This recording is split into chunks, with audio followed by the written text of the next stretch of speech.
if you just call a random GC and say, hey, I want you to come to a meeting once every other week, and I want you to provide your input, I want you to do all these things, and then maybe we'll get a job in the end.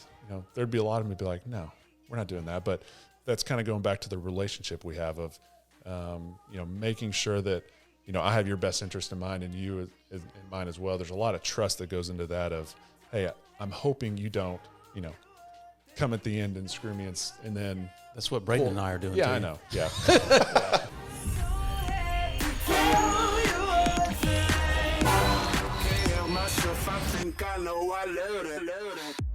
Hey, what's up, guys? Welcome back to another episode of How to Invest in Commercial Real Estate. My name is Braden with our co-hosts Brian and Joel, and today we have a special guest, Tyler Detring with Ascend Construction. He's been working on a project with us now for a year or two. Super excited about that. We'll release it soon. But anyway, Tyler, tell us a little bit about yourself and Ascend. Hey, guys. Yeah, so my name's Tyler Detring. I own Ascend Construction. We focus on small to medium size ground up and renovations, and yeah, I'm just super happy to be here. Appreciate you guys. Yeah, absolutely, thanks for being here. So I think on today's episode, we're going to focus on development. You've got a piece of land. A lot of people love the idea of development. We're going to build something cool. We're going to build something fancy, whether that's multifamily housing, whether that's a renovation or some sort. A lot of people are into that. And, when do you get a contractor involved? What's the first step? How do you kind of kick it off? You've got your piece of land. Let's assume you've got a piece of land. You've got an idea, but that's as far as you've gotten. When do you think a GC ought to be involved? So it's I think it's really important to get a GC involved early on, and there's a lot of reasons for that. A GC can kind of help you kind of keep costs under control. I mean, architects are super important as well, but we can kind of talk about that as well. But architects a lot of times can inflate that cost in the design. So are you thinking you get you sign up the GC before the architect, or the architect you sign him up and get some drawings and then get the GC involved, or what's your opinion on that? It can go different ways. But if you have a good relationship with a GC who you trust, it's great to get them involved really close up front. But a lot of times it's good to have them both at the same time. And the reason is an architect their job is to draw the most beautiful building, and they're really, really good at that. Yeah, they are. But a lot of times they're not great at thinking practically about what makes sense for the client that we're working with. Right. Or what are the costs for certain materials in the industry at the time? For sure. We've had some luck with GCs. We're working on our first development, and the GCs, they bring cost-saving ideas to the architect, and it's kind of a blend to try to get something that looks really cool, but also is practical to build. Yeah, for sure. It's super important, and we've dealt with that several times already. It's just they have these ideas of what works best, and we would love to do what works best, but sometimes we don't have to build the Taj Mahal on this one. Maybe later we'll have that in our budget, but right here on this project, that budget does not allow those really, really high-end finishes. So it's just good to always have that in mind. And most of the time, a GC is going to be thinking practically because, they want the project to be done. An architect, they get paid up front. So if the project doesn't happen, it's really, they're still going to get paid. But general contractor, most of the time, doesn't get paid a dime until, you get boots on the ground. So they're very interested in making sure that the project happens. Right, because you could spend a lot of time on a project that never happens, right? Oh, for sure. I've done it tons of times. We've spent hundreds of hours on projects, and, then it just falls apart. It's, it dies at design, which is the worst nightmare for everybody. So what you're saying is you're trying to help make sure that project happens, right, by keeping costs under control. No doubt. On Braden and I, we came up with a budget of this office building we wanted to do, and we knew what it had to be to work. When can you come up with your budgeted cost and see if what we budgeted can actually work? Is that? Yeah, that's a good question. When does that happen? That's a good question. So you can make a budget at any time. I can make a budget off of a sketch on a piece of paper, but the more information that's provided, the more accurate our budget can be, if that makes sense. So, in that regard, it makes me think that an architect needs to be involved. Absolutely. You can give budget numbers, but it can only be accurate if you have, civil engineers, structural engineers, mechanical engineers, and an architect working on those designs. Right. Yeah. Some of the challenges that we faced in our first development that we're going through right now is all of what you're saying is true. But if you don't have the design done and the civil done, then you really can't get an accurate cost. Well, then how do I really evaluate which GC is going to be most cost effective? Because they all have different overhead structures and employee costs and all of that. But I need that person to help me with the design, with the architect and civil to make cost effective. But then I haven't picked one yet. Yeah. So I don't know if that's something that you run into some. Yeah, that's a great question. So there's a lot of different ways to do that. One thing you can do is interview GCs, get 3 or 4 GCs that do the type of project that you're trying to build. And you can talk about fees. What's your overhead rate going to be?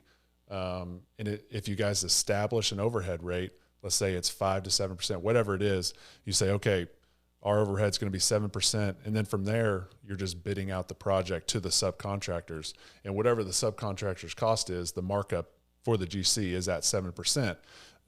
So cost plus kind of, I mean, yeah, it's more of a kind of a design build construction manager format. I'm not in favor of cost plus for a couple of reasons, but yeah, I think that's a great way to do it, is to interview, see who you feel good about, get references from them, see if they've been successful in the sector, in the market that you're building, and then, establish and negotiate what that markup's going to be. Yeah. Do any of the GCs employ architects where it's just one company? There's some. There's not a ton that do that. Okay. But yeah, there are a couple. Okay. It probably have to be on the larger side, maybe. I would think that might be a pretty big have enough project company. flow to keep architects full time. Yeah. Yeah, I definitely think it's a relationship interviewing process with not only the general contractor like yourself, but the architect. Everyone's time is expensive. Everyone has a specialty, and like you said, you can create a budget at any time, and you're gonna send people fancy drawings that look great. Probably won't be the final materials. Probably won't be the final building at all. And everyone's gonna bid it super high, super low. They're gonna bid it a different way. They're gonna bid it with different formats. The architect, kind of the same thing. It can be a process, or it can be super short. So if exactly, we've done our Kitty Academy developments. We know exactly what we're doing when we acquire the piece of land. The building's completely drawn. We know our partners know exactly how much it should cost. So we're doing a fixed cost bid. It's not cost plus. We say, hey, this building costs $4.5 million to build. Have fun. And if there's a massive wood spike or a steel spike or something like that, they're covering it. So there's a bunch of different ways to do it. Yeah. What's your preferred structure with an owner as far as a GC type contract? Yeah, I love the design build and project management, project manager style, where we establish a negotiated overhead cost, and then at the end, once you do get a set of plans, then the competitive part comes from the subcontractors competing with each other, and they're going to drive the cost down, and that overhead rate stays the same, and you know what that cost is going to be, and then in the end, you know you're still going to get good value because the subcontractors are competing against themselves and driving down that cost. Because in a design bid build, which is when you just work with an architect and then you send it out to bid for general contractors, they're sending it out to their subs, and the GCs are competing with each other. There's some things you'd have to look out for in that arena when you're doing. Obviously, there's more risk for the GC in that scenario, right? There is. I mean, there's risk for everybody. There's people who love that style, and there's people who don't.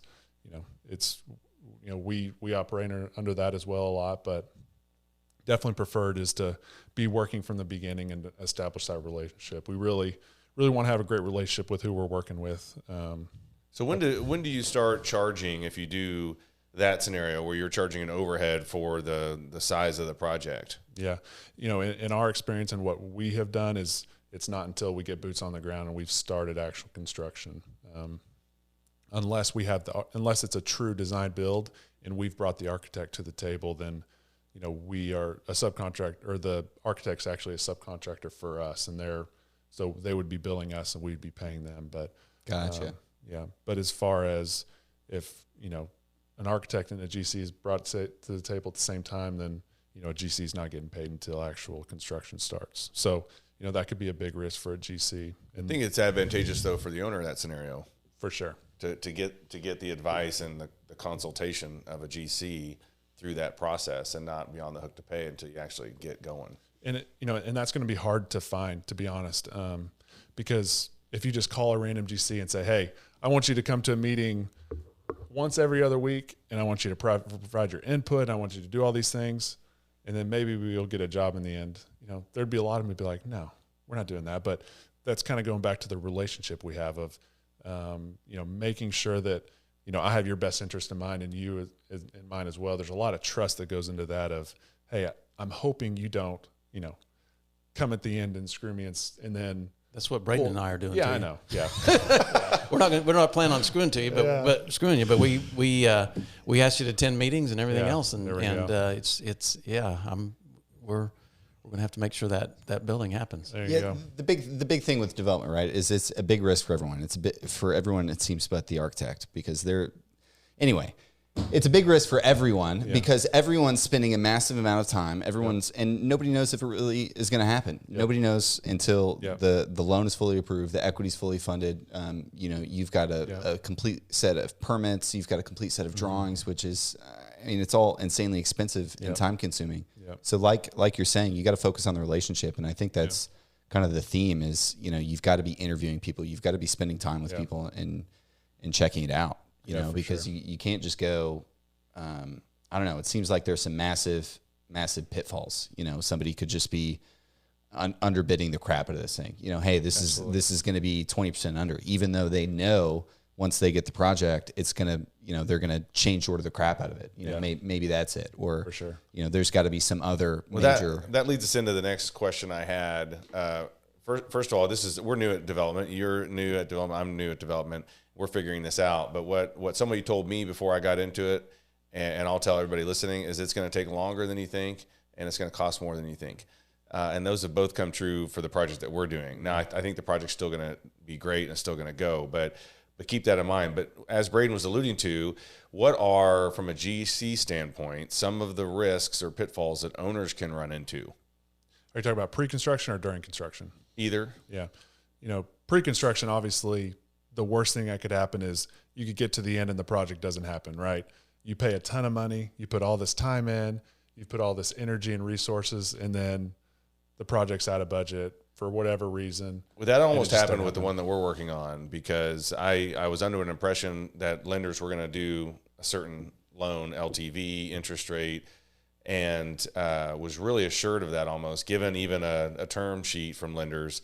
And then when it came down to it, they backed out, and I couldn't get anywhere near the LTV that I wanted, and it almost killed the project right there. So that's a good example of real life, and we were in quite a bit of money. So what's next? Yeah, I mean, you know, during construction, there's, as you guys know, tons of things that can, you know, come up. But, you know, one of them is things not included in the bid, like, hey, I didn't have this included, you know, or things not being installed properly, or things not being installed per prints, or materials that are not what was called for in the prints. Those are all really, really things that can cost tons of money. What about in time? Not getting not being CO. properly insured or bonded, and then you start losing money and you just bail. Yeah, for sure. As a GC, and then you're left trying to hire somebody else to come in. Yeah, I mean, you hear that happen sometimes, but yeah, it's a Our bad material deal. escalation is a problem, because I've been hearing for the last 5-6 years, materials are always going up. Yeah, and you know, on the big project we're working on right now, you know, we got a contract from the owner probably 1st of January, and you know, it's kind of been going back and forth with the city. We're finally able to send out contracts to the subcontractors right now, and the project's starting right now. And unfortunately, since that time, materials have gone up. And I hate having to go back to an owner and tell them. That's one of my least favorite things in the world to do, is say, hey, we're gonna have to increase it by this much. And That's my least favorite thing in the world too. By the way. I know. Everybody's least favorite. Nobody has a good day on those days. But you know, Does that make it hard for you to try to give someone a budget and try to anticipate what the escalation is going to be? Then because that can make your bid for sure not as competitive as someone who doesn't do that. Well, yeah, if you're just doing strictly a hard bid, that's it is definitely risky for everybody. That's hard, yeah. You're having to get hard numbers from subs and say, hey, this is pending any kind of increase in materials. We're hoping that the material increases have kind of leveled out a little bit, but it's just tough to tell. And hopefully it goes down. And I talked to my steel guy, and he's like, well, you could try to hold off on that project for 6 months and see if it's going to come down. I'm like, no, you can't. It's a tough game to play. Yeah. Because what if it goes up, or what if it gets harder to get? It just right. Yeah, it's a crazy game, and materials are an issue, but I think the bigger issue is more of making sure you trust the GC, making sure that GC is someone who you want to work with, and who of people who have worked with them, and that that they're going to do a good job. And at the end of the day, they're just going to be honest, and they're going to take care of what they say they're going to take care of, and they're going to do a good job. No, that's big. I'd say for a GC, if I'm picking one, I want someone that's going to see it as a partnership. Yeah. And so they're going to forego maximizing profit on that one job for future jobs that they're going to get with me. For sure. Not that they have to take a loss on it, but that helps at least us negotiate a fair way to resolve some of those issues. Yeah. And further to that, when change orders come, are they going to kill you on change orders? Because that's a lot of time where they're going to kill you, because they are already under contract. Yeah. They can charge you whatever they want on that change order. So do you think about yourself before you sign up with that GC. Do you trust that person when that first change order comes? And you say they can charge you whatever they want. If I'm negotiating my own contract with a GC, I'm trying to put some formula in there. Absolutely. That controls and says, hey, if we disagree, it has to be verified by a third party or something. Yeah. And that should be negotiated up front in a contract saying, hey, you can only charge 10% overhead on a change order. Yeah. And that has to be in place, because if it's not, there's a lot of dishonest GCs that will charge you as much as they want. So, yeah. Yes. So at what point do you need to have a GC identified and, get that contract started? At what point do you need to stop interviewing and really? Yeah, I think as early as possible in the design process, because for the issues we talked about, the earlier you have them, the more issues that they can help identify through the process that can kind of help identify potential and current issues that are there with the design. Yeah, I agree with that. I mean, you've helped us a lot in developing our budget and making sure we don't get out of hand and keep us all under control. Yeah, I agree. So as we kind of wrap up, Ascend Construction, what is it that you focus on, just for the people that are watching? Yeah. Are you doing, $3 million, $10 million, $500,000? Yeah. So we're really focusing on, we're trying to raise our minimum project. We're trying to be in the $200,000 to about $5 million projects. That's where we're really good, and that's where we want to kind of stay for the time being. And so is that a lot of retail, office building? Yeah, there's industrial. A lot of retail. We, the past year we've done a couple of restaurants more than maybe we would want. We've done a little bit of marijuana, and that's. Are you talking ground up or just tenant improvement, construction remodel? Yeah, we're doing ground up and tenant improvement. We would like to do more, kind of lean more towards the side of ground up, because we love these developments. We love working with the architect and the owner from the beginning and helping them design, and that's what we love at, and that's what we think we're good at. So it's where we want to be. Yeah, that's awesome, man. Yeah. Well, make sure to check us out, like and subscribe. If you want to get a hold of Tyler, shoot us an email. We'll put you in touch with them. Tyler, do you have a website or people? Yeah. It's ascendok.com, and email is tyler@ascendok.com. Man, all right. So thanks for watching. Thanks for stopping by. I would suggest you definitely get in touch with the GC as soon as possible, based on my previous experience. Then just little stuff like those, stupid little remodels or just little jobs. It's such a relationship thing in the bigger stuff. If you can maintain one relationship, and if you can get out there making those relationships and give them smaller jobs, you'll probably trust them a lot more when it comes to the bigger jobs. Sure. Anyway, thanks for watching. Awesome. Thanks for stopping by. Thanks. We'll see you again.